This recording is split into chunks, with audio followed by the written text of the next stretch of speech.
Assalamualaikum warahmatullahi wabarakatuh. Wajah-wajah bahagia yang dirahmati Allah. Pada bahasan kali ini saya ingin membahas mengenai sedekah. Tetapi beda dengan bahasan-bahasan yang mungkin di luar sana sudah banyak yang membahas mengenai sedekah.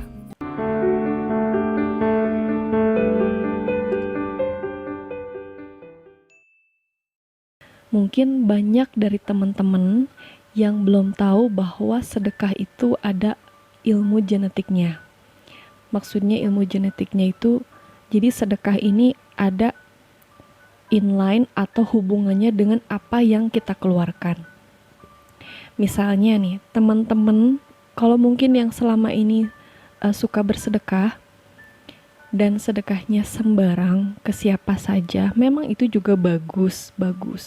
Tapi ternyata perlu teman-teman ketahui bahwa sedekah ini juga ada ilmu genetiknya menurut Ustadz Yusuf Mansur di bukunya The Miracle of Giving. Ini no endorse ya, tapi saya pengen teman-teman mungkin yang belum tahu, saya pengen teman-teman juga tahu. Insya Allah siapa tahu dengan mempraktekkan sedekah seperti ini gitu ya, sesuai ilmu genetiknya ini, sedekah sesuai genetiknya, jadi hajat teman-teman bisa insya Allah mudah-mudahan terkabul gitu dengan keajaiban sedekah.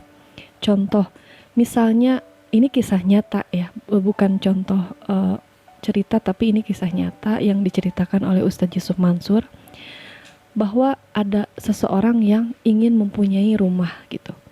Akhirnya bersedekahlah orang ini yang ada hubungannya dengan rumah gitu. Misalnya ada orang yang rumahnya masih ngontrak gitu, terus dibayarin gitu ya, si uang kontrakannya sama si orang ini gitu ya. Atau misalnya nggak mampu full juga bisa nambahin buat bayarin kontrakannya. Terus ada juga akhirnya itu sampai punya rumah gitu, itu kejadian ya seperti apa yang beliau bilang gitu. Dan ada juga yang pengen punya mobil gitu, sampai si orang ini berkhidmat ke yang punya mobil ini, dia bersihin mobilnya si yang punya mobil ini, dan bayarannya dia bilang kasihin aja ke orang yang gak mampu, dengan berharap berdoa sama Allah, dengan saya bersihkan mobil orang ini saya bisa punya mobil gitu. Dan bener itu kejadian gitu. Itu kan sedekahnya juga tenaga gitu ya. Jadi sedekah itu kan luas ya, nggak cuma materi tapi tenaga juga bisa gitu, senyum atau apa aja bisa sedekah. Nah, ada juga orang yang pengen punya handphone bagus gitu ya, sedekahnya pun yang ada hubungannya dengan handphone. Misalnya handphone jeleknya disedekahin gitu, dan gak lama kemudian dia punya handphone gitu, segala macam, punya handphone yang bagus yang sesuai keinginannya dia gitu. Ada juga seorang ibu dan suami istri yang belum dikaruniai anak gitu ya. Beliau ini sedekahnya ke orang yang ada hubungannya dengan ibu dan anak. Misalnya ada seorang ibu yang hamil, kebetulan ibunya tidak mampu gitu ya, dibantu untuk biaya persalinannya, biaya USG atau segala macamnya. Dan alhamdulillah dengan doa dan diniatkan bahwa dengan sedekah ke ibu yang mau bersalin ini, semoga mereka bisa punya anak gitu ya, segala macam. Dan alhamdulillah kejadian sampai punya anak gitu. Dan ada juga yang mau nikah belum ketemu jodohnya gitu ya, segala macam, kok gak ketemu nih sama jodohnya segala macam. Akhirnya dia mencoba untuk sedekah, membiayai orang tidak mampu yang ingin menikah, dibiayai. Kalau misalnya nggak bisa dibiayai, kita nggak mampu, kita bisa bantu sedekah nyebarin undangannya aja, ataupun misalnya mau bersih bekas makanan di acaranya gitu, acara pernikahannya, ataupun kita mau apa saja yang berhubungan dengan pernikahan gitu.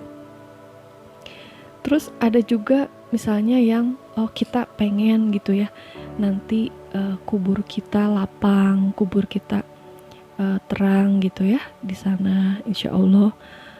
Nah, coba wakaf kuburan, wakaf kuburan. Kalau misalnya masih belum mampu wakaf kuburan, teman-teman bisa wakaf atau sedekah kain kafannya, misalnya seperti itu. Atau misalnya kalau misalnya nggak mampu dengan kain kafan, kita bisa sumbangin buat tahlilannya. Atau misalnya kalau misalnya nggak bisa, ada mobil jenazah, kita bersihin mobil jenazahnya pun yang berhubungan gitu ya dengan itu kita lakukan. Insya Allah setelah kita meninggal, orang yang hidup akan menghormati kita dengan karena perbuatan kita pada saat masih hidup gitu. Nah, ada juga orang yang punya usaha baru pertama kali usaha, tapi sudah diniatkan buat Allah dulu gitu. Jadi disedekahin hasil usaha pertamanya. Memang awalnya seperti tidak punya apa-apa, tapi kemudian Allah memberikan 700 varian perusahaan untuk beliau ini gitu. Jadi memang janji Allah itu nggak salah, nggak pernah salah, nggak pernah ingkar.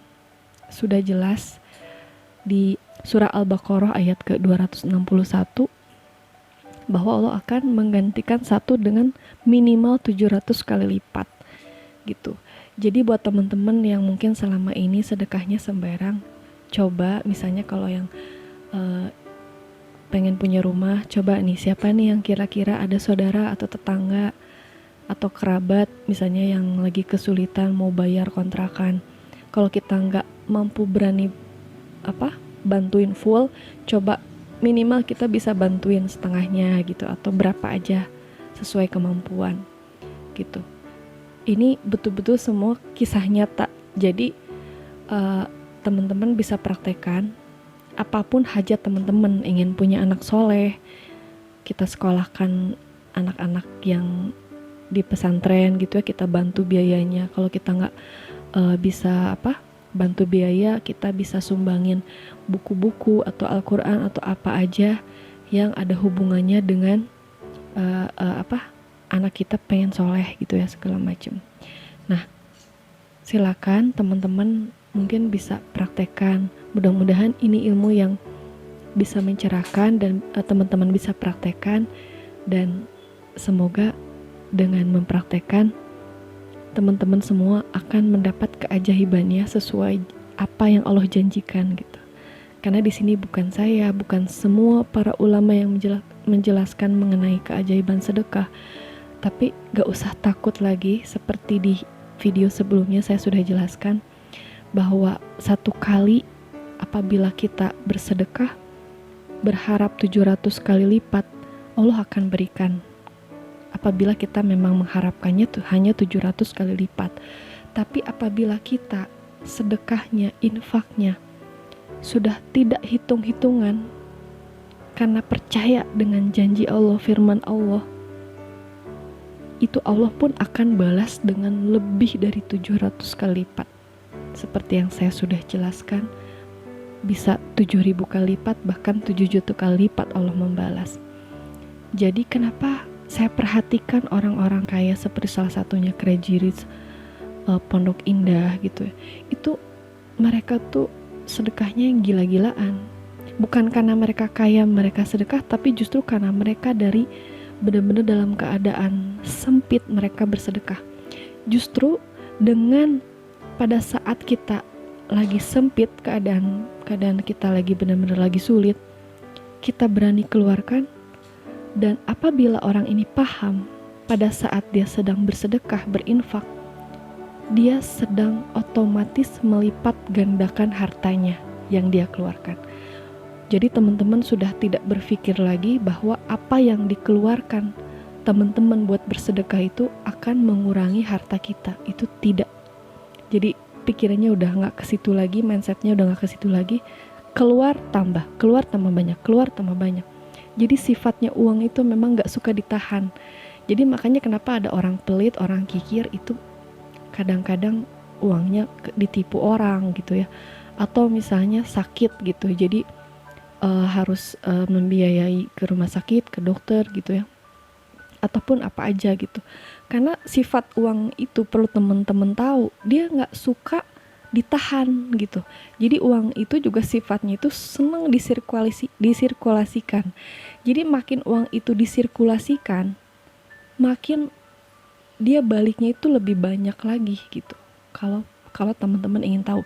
Tapi kalau uang itu ditahan, itu seperti orang ditahan di rumah nggak boleh kemana-mana. Akhirnya dia maksa pengen kemana-mana gitu. Jadi kayak orang yang susah sedekah gitu ya, yang sulit sedekah.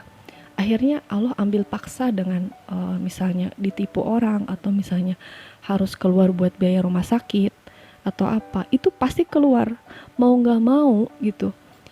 Si uang itu kita keluarkannya dua gitu, itu pilihan kita.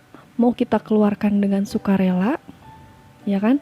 Tapi balasannya luar biasa dari Allah, ataupun dikeluarkan paksa gitu. Kalau kita mau nahan, tetap nahan-nahan. Akhirnya Allah keluarkan juga dengan cara-cara Allah. Kita ditipu orang, atau kita harus ke rumah sakit, harus membiayai rumah sakit yang nggak kunjung selesai gitu ya, segala macam. Jadi semoga ini bisa mencerahkan teman-teman. Jadi nggak ada lagi yang perlu dikhawatirkan dengan bersedekah, dengan berinfak, dengan berbagi. Itu teman-teman hidupnya akan sejahtera. Bukan janji saya, tapi ini janji Allah. Dan saya bisa jamin karena saya pun sudah mempraktekkan. Teman-teman bisa cek di video-video saya sebelumnya gitu. Jadi kalau teman-teman udah bisa sedekahnya karena Allah, ikhlas gitu ya, nggak riak lagi gitu ya, benar-benar karena Allah gitu ya, nggak takut lagi, nggak hitung-hitungan lagi sedekah, ditambah disolawatin, ditambah pikirannya husnuzon sama Allah, Allah pasti kabulkan, Allah pasti beri gitu. Jadi berapa lama waktu akan dikabulkan sama Allah, gimana kita. Jadi gimana ibadah, kualitas ibadah kita, apakah kita sudah berbuat baik dengan orang tua, hubungan baik dengan orang tua, dengan saudara, dengan anak, dengan suami, dengan istri. Jadi semua tergantung kita gitu. Jadi kalau teman-teman mau cepet gitu, coba diperbaiki semuanya gitu. Ibadahnya, sholatnya tepat waktu gitu ya. Usahain sedekah tiap hari dalam keadaan lapang maupun sempit gitu. Ya, semoga teman-teman bisa praktekkan gitu ilmunya dan bisa rasakan keajaibannya. Alhamdulillah saya pun sudah merasakan keajaiban sedekah, keajaiban sholawat, keajaiban berpositif thinking sama Allah. Luar biasa. Hidup jadi lebih tenang, lebih bahagia. Semoga bisa mencerahkan. Wassalamualaikum warahmatullahi wabarakatuh.